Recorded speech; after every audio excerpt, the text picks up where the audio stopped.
Hello everyone, this is Mopriya Banerjee from Sharat Chandra Chattopadhyay Government Medical College and Hospital, Uluberia, batch 2023. আজকে আমি আপনাদের সামনে রবীন্দ্রনাথ ঠাকুরের লেখা আফ্রিকা কবিতাটি আবৃত্তি করে শোনাব। উদ্ভ্রান্ত সেই আদিম যুগে স্রষ্টা যখন নিজের প্রতি অসন্তোষে নতুন সৃষ্টিকে বারবার করছিলেন বিধ্বস্ত, তাঁর সেই অধৈর্যে ঘন ঘন মাথা নাড়ার দিনে রুদ্র সমুদ্রের বাহু প্রাচী ধরিত্রীর বুকের থেকে ছিনিয়ে নিয়ে গেল তোমাকে আফ্রিকা। বাঁধলে তোমাকে বনস্পতির নিবিড় পাহারায় কৃপণ আলোর অন্তঃপুরে। সেখানে নিভৃত অবকাশে তুমি সংগ্রহ করছিলে দুর্গমের রহস্য, চিনছিলে জল স্থল আকাশের দুর্বোধ সংকেত। প্রকৃতির দৃষ্টি অতি জাদু মন্ত্র জাগাচ্ছিল তোমার চেতনাতীত মনে। বিদ্রুপ করছিলে ভীষণকে, বিরূপের ছদ্মবেশে শঙ্কাকে চাচ্ছিলে হার মানাতে। আপনাকে উগ্র করে বিভীষিকার প্রচণ্ড মহিমায় তাণ্ডবের দুন্দুবিনী নাদে।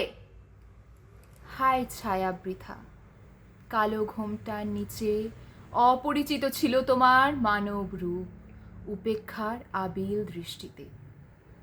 এলো ওরা লোহার হাত কড়ি নিয়ে, নখ যাদের তীক্ষ্ণ তোমার নেকড়ের চেয়ে। এলো মানুষ ধরার দল, গর্বে যারা অন্ধ তোমার সূর্যহারা অরণ্যের চেয়ে। সভ্যের বর্বর লোভ নগ্ন করলো আপন নির্লজ্জ অমানুষতা। তোমার ভাষাহীন ক্রন্দনে বাষ্পাকুল অরণ্য পথে পঙ্কিল হলো ধূলি তোমার রক্তে অশ্রুতে মিশে। দস্যু পায়ের কাঁটা মারা জুতোর তলায় বিভৎস কাদার পিণ্ড চিরচিহ্ন দিয়ে গেল তোমার অপমানিত ইতিহাসে। সমুদ্র পারে সেই মুহূর্তে তাদের পাড়ায় পাড়ায় মন্দিরে বাজছিল পূজার ঘণ্টা। সকালে সন্ধ্যায় দয়াময় দেবতার নামে শিশুরা খেলছিল মায়ের কোলে। কবির সঙ্গীতে বেজে উঠেছিল সুন্দরের আরাধনা। আজ যখন পশ্চিম দিগন্তে প্রদোষকাল ঝঞ্ঝা বাতাসের ঊর্ধ্বশ্বাস, যখন গুপ্ত গহ্বর থেকে পশুরা বেরিয়ে এলো, অশুভ ধ্বনিতে ঘোষণা করলো দিনের অন্তিম কাল।